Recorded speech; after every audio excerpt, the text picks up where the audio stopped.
برا بەڕێزەکانم، ئاین، دین یعنی چی؟ ئیسلام یعنی چی؟ پەیامی خوا، منهجی خوا، دینی خوا یعنی چی؟ خۆشەویستەکانم، دین واتای دین یعنی ڕێکخستنی پەیوەندیەکانی نێوانی تۆ و پەروەردگار و ڕێکخستنی پەیوەندیەکانی نێوان تۆ و عەبدەکانی خوا، بەندەکانی پەروەردگار. خۆشەویستەکانم، دینی ئیسلام هاتووە و جەختیشی کردووەتەوە لەسەر ئەوەی کەوا ئێمە پێویستە نێوانی خۆمان و خوا چاکەین، یعنی منهجی خوا کە منهجی محەممەد المستەفایە صلی الله عليه وسلم، منهجی پێغەمبەرانە، هەدەف لی ئەمەیە، یعنی ئامانج لە منهجی خوا، لە بەرنامەی خوا ئەوەیە کە ئیسلاحی نێوانی من و خوا بکە و ئەسلاحی نێوانی من و تۆ بکە، یان من و مەخلوقەکانی تری دەور و بەرمان. قەزدم لێرە قەزدم من نییە، یعنی منی مرۆڤ، یعنی دین بۆ ئەوە هاتووە، دین بۆ ئەوە هاتووە بینی من و خوا چاک بێ، ڕەبتێک ڕوحی ئیمانی لە بینی من و خوا و پەروەردگارە دروست بکە. ئێمە ئەبێت دائیمەن هەستکەین خوا ئەمان بینێ، هەموو جارێ هەستکەین خوامان لەگەڵایە، هەستکەین کە خوای گەورە لە هەموو هەنگاوێکە، لە هەموو کردارێکە، لە هەموو گفتارێکە، لە هەموو کار و بارێکە خوای گەورەمان لەگەڵایە. ئەگەر ئەو هەستەمان بۆ دروست نەوێ کەوابوو هیچمان بە هیچ نەکرد، ئەگەر ئەو هەستەیە دروست نەبێت کەوابوو هیچ. بۆ نمونە ئیتر تۆ کە شایەتمان ئەهێنی یەکسەر، طبعا شایەتمان یعنی شەهادەی حەق، کە تۆ شایەتی دەی کە خوا تاک و تەنیایە، هیچ کەسێ مستحق پەرستن نییە جگە لە ئەڵڵا نەبێ و محەممەدیش خاوەنی ئەو پەیامەیە لەلایەن خواوە بۆ ئێمە هێناوێتی، یعنی پەیامبەرەکەیە، خوا خاوەنی پەیامەکەی، بەس محەممەد صلی الله عليه وسلم جێبەجێکەری پەیامەکەی خوایە کە هێناوێتی بۆ ئێمە. ئەمە شایەتمانی حەقا کە تۆ ئەیدەی ئەبی بە موسڵمان، ئیتر دوای ئەوەی بووی بە موسڵمان یەکسەر ئەبێت تۆ ڕەبتێ لە بینی تۆ خوایە دروست ببێ کە بریتە لە نوێژ، لە سەڵات. خۆی ماذا يعني الصلاة؟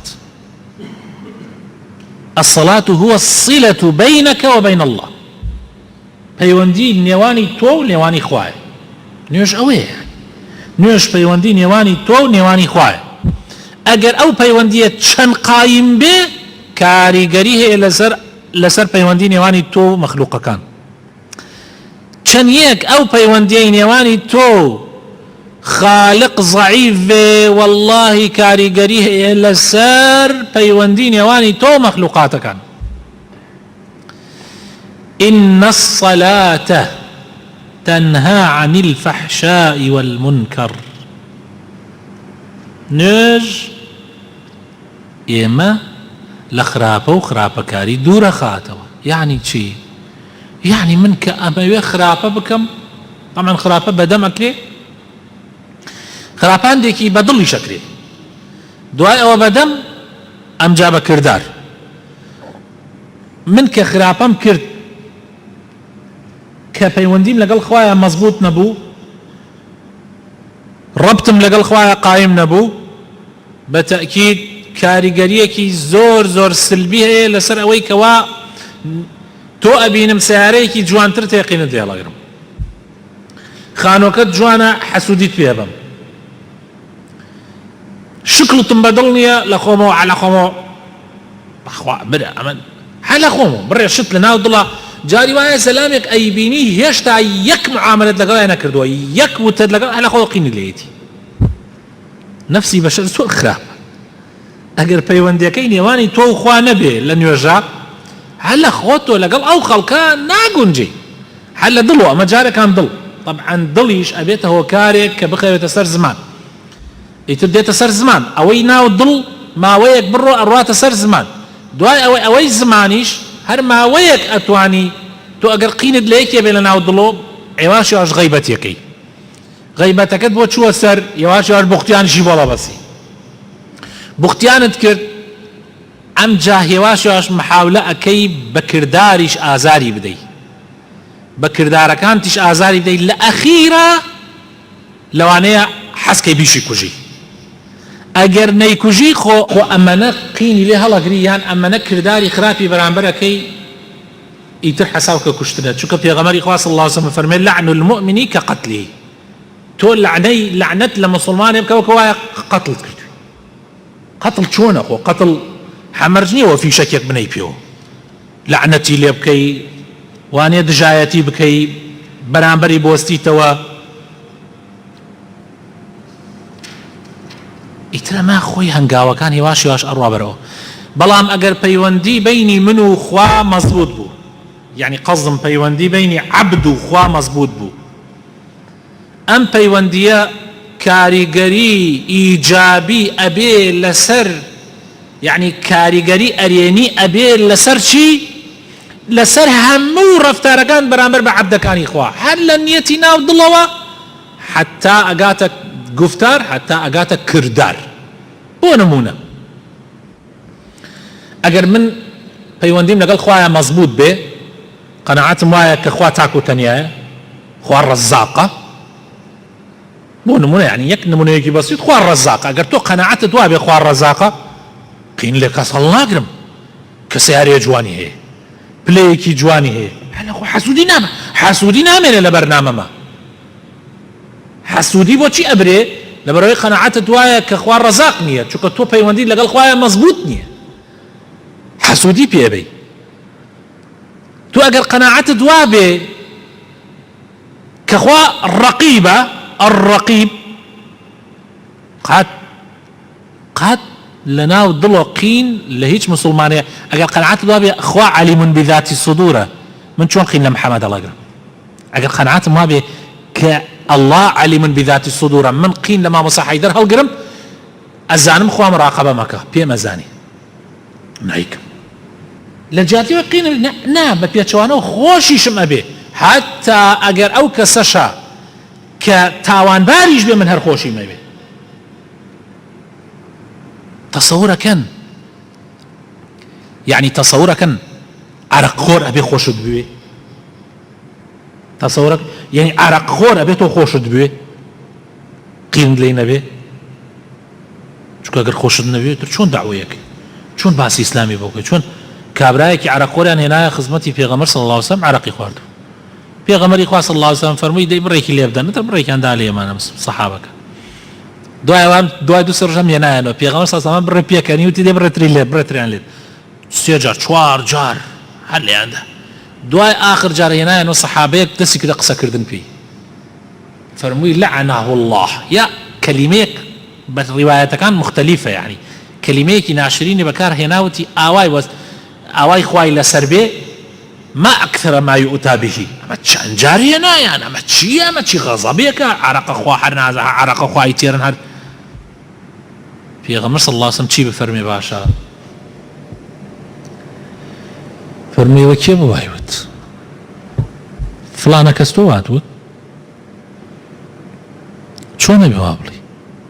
بۆ بنە یارمەتی دەری شەیتان لەسەر براکانتە ئێمە عەرەقخۆر وا ئەزانین دوژمنێکەوە ئەبێ یەکسەر قازیفێ بنێتە ماڵەکەیەوە چۆن ئەبێ ئاوا بڵێ ببیتە یارمەتی دەری شەیتان لەسەر براکانتن ئەی نازانن ئەوە خوا و پێغەمبەری خوای خۆشەوێ سەیرە عەرەقخۆریان راوە چوار جار تربیەتی وەرنەگردێ بریا هاوریا تۆ بریا لێی دریا هاوریا تۆ هەم وەڵا خوا و پێغەمبەری خوای خۆشەوێ یەکێ خوا و پێغەمبەری خوای خۆش بێ ناوێت تۆ خۆشت بێ یعنی پێغەمبەر صلی الله علیه وسلم دەرسێکی عەمەلی بە سەحابەکانەدا نەک ئەبێ قینت لێی بێ و جمێنی پێ بدەی ئەبێ خۆشتیش بێ چونکە ئەوە خوا و پێغەمبەری خوای خۆش بێ چون ئەگەر خۆشت نەوێت چۆن ئەتوانی لەگەڵ یا زۆر سەیرم دێ مسلمانان هەندێک و یەکسەر هەر لە خۆوە لەبەر تاوانێکی بچووک بێیان گەورە قین لە مسلمان هەڵەگرێ و بغز یەکا و بەرامبەری ئەوێستێتەوە و جمێنی پێدا و قسەی ناشرینی پێکا و ئەم ئوسلوبە ئوسلوبی مسلمان نییە. تۆ ئەگەر پەیوەندیت لەگەڵ خوایە مەزبوط بوو قینت لە هیچ کەسێ نییە و قسەش بە هیچ کەسێک ناکەی و بە کرداریش ئازاری هیچ مەخلووقێک لە مەخلوقاتی خوای گەورە نادەی. ئەبی بەڕەحمەتەن للعالەمین وەکو پێغەمبەرەکەت. ئەی خۆ کە خوای گەورە فەرمیەوە ما ئەرسەلناکە ئیلا ڕەحمەتەن للعالەمین، یعنی ئەوە بەس بۆ پێغەمبەرە، یعنی بەس بۆ محەممەدە پێغەمبەرەکەیە، بۆ محەممەدەکەی تر نییە کە شوێن کەوتوی پێغەمبەرە. ئەیتر بۆچی بۆچی ڕەحمەتەن للعالەمین نافەرمێ پێغەمبەر بکە بە قودوە وەلەکم فی ڕەسوول الله ئوسوەتون حەسەنە، یعنی تۆش ئەبێ ڕەحمەتەن للعالەمین، تۆش ئەبێ ڕەحمەت و بەرەکەت بی بۆ هەموو جیهان، بۆ مێر و لە بۆ بەکتریا، بۆ هەموو شتێکی بەسوودی ئەم سەرزەویە ئەبێ تۆ ڕەحمەت بی، ئەبێ تۆ بەزەیی بی. ئەمەیە پەیوەندی نێوانی تۆ و خوا، چی کاریگەریەکە کار لەسەر پەیوەندی نێوانی تۆ و مەخلوقاتەکانی خوا. ئەمە دینە کەوابوو. دین یعنی ئەخلاق، دین یعنی ئەخلاق لە بینی تۆ و خوا، لە بینی تۆ و عەبدەکانی خوا. بۆیە پێغەمبەر صلی الله علیه وسلم زۆر بە جوانی دین کورتەکاتەوە لە یەک وشەیەکی بچووکە بۆ ئەوەی گشتمان لێ تێبگەین. ئەفەرمێ ئینەما بوعثت لئوتەممە مەکارم الأخلاق، من هاتوون تا ڕەوشتە جوانەکان ئەگەر نەقسێکی تیابێ کاملی کەم لە ناو مرۆڤایەتی.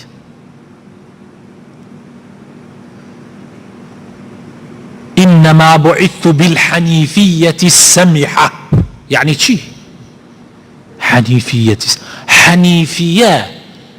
حنیفیە يعني دینێکی پاکی ساغ و سەلیم دوور لە غەش و فێڵ و تەڵەکەبازی و بیدعە و خراپەکانی. سەمحە يعني پڕ بێ لە لێبوردەیی، پڕ بێ لە بەزەیی، لێوان لێو بێ لە ڕەحمەت و خێر و بەرەکەت بۆ خەڵق، نەک بەس بۆ مرۆڤ، بۆ خەڵق مرۆڤ و زیاتریش ئەگرێتەوە. بۆیە پێغەمبەری خوا صلی الله عليه وسلم بەزەی بە حەیوانێکی بچووکە ئەهاتەوە، حەیوانێک ئەهات گلەی لای پێغەمبەری خوا کرد صلی الله عليه وسلم، وشترێک هات فرمێسکی ڕێژا لە بەردەم پێغەمبەر صلی الله عليه وسلم، چۆی زانی چی باوکێکی بەسۆز، ئێمە حەیوان لێمان ڕاکە کاکە، ئێمە حەیوانەکە حەیوان ڕاکە لێمان، ئێمە سۆزمان نییە خۆشەویستەکان، ئێمە مرۆڤەکانیش لێمان ڕاکەن، ئێمە ژن و مناڵەکانی خۆشمان لێمان نەترسن. تەسەورەکەن خەڵکێ باوکی لێل باوکێ قین و قارەکە، خەڵکێ لێل دایکە، خەڵک هەیە لێل ئەو ژنەی کە شەو ڕۆژان بەیەکەوە حەڵاڵیان تێکەڵە لێل ژنەکەیشە بەینی خراپە، خەڵک هەیە لێل کوڕەکەیە، لێل کچەکەیە، لێل خوشکە، لێل برایە بەداخەوە، ئیتر چ جا لێل خەڵک ترشە دێ لە ڕیز یەکەمیشەوە الله ئەکبەر لە ڕیز یەکەمیشەوە. ئەگەر ئەڵەی کاکە ئەمە ئەخلاقی ئیسلام نییە،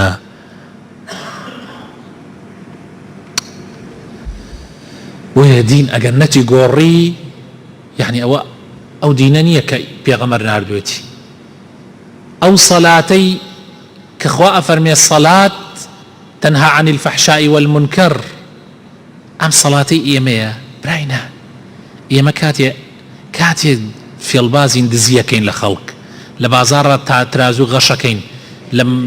لە وەزیفەکەمانە خراپین، توخوا براینە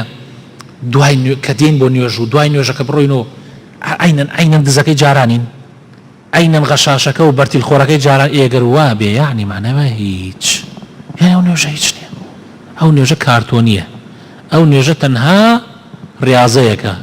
ئەیکەی توتەوە هیچ سوودێکی نییە. ڕۆژوویەک ئەگەر دوای مانگێک ڕۆژوو یەک مانگ مەرکەز تەدریب کابرا ئەیبەن تەدریبی ئەفسەرێکە چەند ماوەیەکی خێنە تەدریب و دوای تێتەوە نەژمەیە زیاکە خەتێ زیاکە تێگەن، یعنی کابرا ئەبێ گۆڕابێ، کابرا ئەڕۆن سلاحێک یان ئامێرێکی تازە دێ لە وڵاتێکەوە دێ تا ئێستا بەکار نهێنراوە، مۆزەف یان سەرباز یا پێشمەرگە یان پۆلیس یان ئەڕۆن یەک مانگ تەدریب دەدەن لەسەر ئەو سلاحە، دوایەوە ئەتر دەن دەستیەوە تەواو. تخوا براین ئێمە چەند ساڵە تەدریب ڕەمەزانەکەین، چەند ساڵە مانغانا الذي أنظم جارك خواي قورا من خاتم مركز تدريبك دعاء ودرش هم زلامك جاراني دعاء هم ينظم عن تدريب زلام هم من خاتم مركز تدريب تدريب شو نجي عبادات خوا قرتنا ولا صر صبر لصر خوا دعاء هم درش هم زلامك جاراني لا حول ولا قوة إلا بالله يتري مكي ناسا كي يقورين يواجه زانن دمش من زرة مشكلة أويا عارها مومان دميكي زور عجائب من لاوية بو رخمة كردن بو قصة كردن خوش ما ناقورين حر زلامك جارانين خراب اوين باش نابين ايوه زور خطره بالراسي زكاتيك اگر وات فيها نكاد خذ من اموالهم صدقة شي تطهرهم يعني او زكاة ابي لنا وناختو كدرتشو باكت كاتو تطهرهم وتزكيهم تزكية يعني باك ترين باك ايشي بيغمران تزكية شوار شناتو القرآن لسورة بقرة لآياتي سطو بسنو لسورة بقرة لآياتي سطو بنجاوي يكيات شوارا لسورة آل عمران لآياتي سطو شستو شوارا لسورة جمعش لآياتي دو خواهي قورت دو جار شوار جار باس يكا جاري كان دعاك إبراهيم ربنا وابعث فيهم رسولا منهم يتلو عليهم آياتك ويزكيهم ويعلمهم الكتاب والحكمة ويزكيهم أو كان تريش حرسيكي يعلمه الكتاب والحكمة أخاتا دواي تزكيك أخاتا بردمين يعني أولا تزكية مهمة تو بيش أو القرآن والسنة فيربي أبي تزكية بكري تزكية يعني باكي ضل دي زكاة باك تكاتوا زكاة عمليا ضلت باك تكاتوا يعني ترقين فقير هاللاقري فقير يشقين لدولة من هاللاقري اخر زكاة او خيركيتي إيسا كابرا اگر زكاة ندا هر کسی مالكي بدنيا حسودي بيبا قيرين لها لاقري بس اگر دعاية والرمضان هاتو لقل رمضان كابرا زكاتي مالي در كرد خيري دا بادراو سيكاني چاكي كرد يعني چاكي امنا زور بو همو دراوسي وخز مكاني استفاديان لكر يك نفري حسودي بينابا قشت يا ربي خواهي قور زياتري بيبدا قشي دعاي خيري بوك دولي فقيرش باكا بيتو نك دولي بس خوي دولي فق خوي شي اترقين لكسن لاقري حقدي برانبر بكسنية او كسيك تا اسد دراوسي بويت حسودين بيبا خوي الرب حركات الدسيو ممنون شي بيك لي ورقري بويا خواهي قورا فرمي خذ من اموالهم اي محمد صلى الله عليه وسلم لباركان زكاتي وربقرا خذ من أموالهم صدقة تطهرهم وتزكيهم بها وصل عليهم إن صلاتك سكن لهم باشان دعاء خير يعني ببكت چونك دعاء كاني تو خير وبركة بسر يعني سكنائيا في أبخشي لدنيا ولا قيامة أين الحج شوية بلا أخوائي قورا فرمي فمن حج البيت فلا رفث ولا فسوق ولا جدال في الحج يعني تدريبه رفث نامني فسوق نامني جدالش نامني صفة ناشرين كان كشتي أبي نامني طاو جدال هي دما رفث فسوق شيء لا شيء طاو نامني أبي عبادات بو أمي دين بو أمي بيني خوت وخوا خاسكا بيني خوت وخلق الشاك أي أجر نيكرت أي تربر أنا أزال والله يا ديني كي روتينية عادتية عبادتينية خوا بنامم دا جابرها بالرزق كانم رمضان فرصته مزقوتا كان فرصته بالراسية مكة دين ناوي هيبتي مزقوتا كان لضل معنا وابكا كحزب خشوع بكين حزب قوري أو خوايا مزنبكين كخلق ماني كردوه هاشان منهجكي خوايش كلنا والرفكان دان راو يمد اقرين واي خوينين حق او منهجا براسي كلقل خوين دنا وكيا بلا كان من ليشي تيبقين مسلمان زور قرآن خوين نازل شي قرآن نازل معناه كيتشي زور مهمة كمعناه كيد زانيش هول دي تطبيقي كي اما دينه من والا دين تيقيشتون واش ازانم دين هروايه دين بو وهاتو بيني خوتو خوا بيني خوتو خلق چاک بکا بۆ یەکێک لە پیاوچاکان ئەچێتە ئەوروپا یەکێک لە پیاوچاکان ئەچێتە ئەوروپا لم سردمي صدي بيشو سرتاي صدي بيشو يعني سرتاي قرني بيشو أتشيت أوروبا الله لأوروبا رأيت المسلمين رأيت الإسلام ولم أرى المسلمين أولا لأوروبا إسلام بيني بعملي إسلام بيني بس المسلمان من بيني كهاتم ولا ولاتي خمان سيرة كم مسلمان هن بس إسلام نيه أم قصة زور معناه إسلام لسطا نوتي هشتاي لأوروبا تطبيقا كري بس مسلمانان يعني شايت مان هنا لا يخو من شايت مانك لسطا نوتا بس لسطا بيسيش إسلام كمان تطبيقنا كرده بويا دعاء كوين بويا الرحمة وبركة لنا وما نما بلكو تشي أخلاقي ناشرين هي زور جار لإيمو درجة چونکە سهو لآياتەکانی قورآن تێگەیشتین سهو لە حەدیسەکانی پێغەمبەر تێگەیشتین دین بەس بکوشتن و بڕینەکەی ئەزانین ئێمە بەس توندوتیژی دینەکە وەرەگرین کە مع العلم توندوتیژی لە دینە لە دوو شوێنە هەیە بەس ئەوەنەی من قورآنم خوێندۆتۆ ئەم دی و ئەو دی قورآنم کردووە 30 ساڵە لە خزمەتی قورآنم ئەگەر خوای گەورە قبوڵم کا بە خزمەتکارێکی تەلەبەیەکی قورآن 30 ساڵە لە خزمەتی قورآنە من وا تێگەیشتوم لە دوو شوێنە تونوتیژی هەیە بەس لە دوو شوێنە کێ ئەزانێت دوو شوێنەکە کوێ لە دوو شوێنە یعنی قورآن بەس لە دوو شوێنە من تونوتیژیم تیا بینێ کێ ئەزانێت ئەو دوو شوێنە کوێ يكميان خوي تعالى فرمي يا أيها النبي جاهد الكفار والمنافقين واغلظ عليهم لكاد جهادا لكاد يسدج من هات كفري بقري ها وأيوم من نرمبم براينا دي قرباني فرمون بخزمت تانا ما فرمون نية كوجيت ومالكت أبا وجنكت هات كاكاو قرباني نية بخوا أو بياوة لو كاتا تفن هلا قريو طاقم أبسيو خيوني خوي خاتنا وكاسا أتخو أبي وابي أجينا وانا بي ناكري واغلظ عليهم أويك ليك حالتي تريشا هيا أو كسيك حدود شرعي تطبيقك للآن محكموه يعني مثلا برمنا أخوي تعالى أفرميه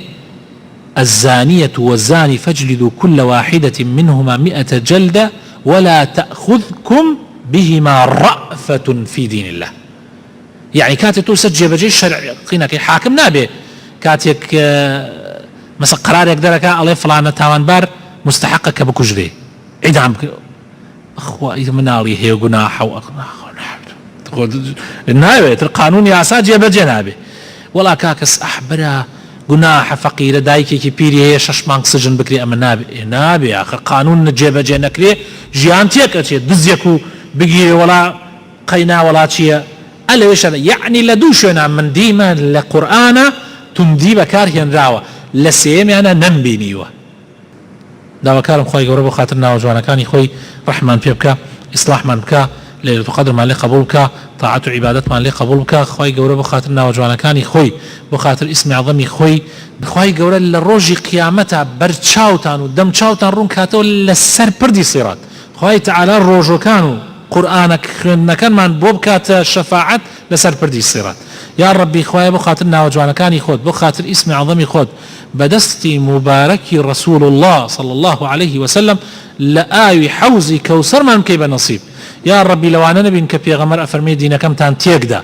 برون دور كونوت دينا كم تان تيقدا يا ربي خوايا أجر جناحك من هي يا ربي خوايا جناحك من كردولي من خوش به ئەگەر گوناحێکمان هەیە و لە ژیانمانە پێی نازانین فێرمان کە خوایە و جارێکی تر تۆبەی لێ بکەین و نەگەڕێنەوە سەری. یا ڕەبی خوایە ئەگەر غەڵەتێکمان هەیە غەڵەتەکانمان بۆ چاککەرەوە. یا ڕەبی خوایە بۆ خاتر ناوە جوانەکانی خۆت، بۆ خاتر ئیسمی عەظەمی خۆت ئەم مزگەوتە ئاوادان کەیتەوە، ئەو کەسەی کەوا ئەم مزگەوتەی بینا کردووە، ئەو کەسەی کە یەکەم جار لە ساڵی 1904 کە ئەساسی ئەم مزگەوتەی داناوە، خوایە ئەجر و پاداشتی هەموو خێرەکانی ئێمەش بۆ ئەوش بڕوا و ئەو کەسەی کە نوێی کردوتەوە، ئەو کەسانەی کە نوێژیان تێ کردو، ئیمامەتیان کردووە،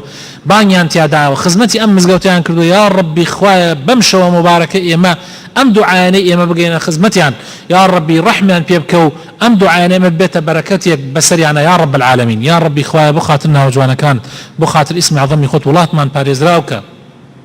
یا ڕەبی خوایە دەستی ستەمکار و زاڵمان مسەڵەت مەکە بەسەر وڵاتمانە. خوایە کاربەدەستامان کەسی چاک و دادپەروەر و داوێن پاک بن. خوایە بۆ خاتر ناوە جوانەکانی خۆت، بۆ خاتر ئیسمی عەظەمی خۆت، خوایە تەرەقی بە دینی ئیسلام بدە لە وڵاتی ئێمە. خوایە هیدایەتی گەنجە جوانەکانمان بدە و بیان گەڕێنەوە بۆ باوشی ئیسلام یا رب العالمین. آمین آمین. سبحان ربك رب العزة عما يصفون وسلام على المرسلين والحمد لله رب العالمين.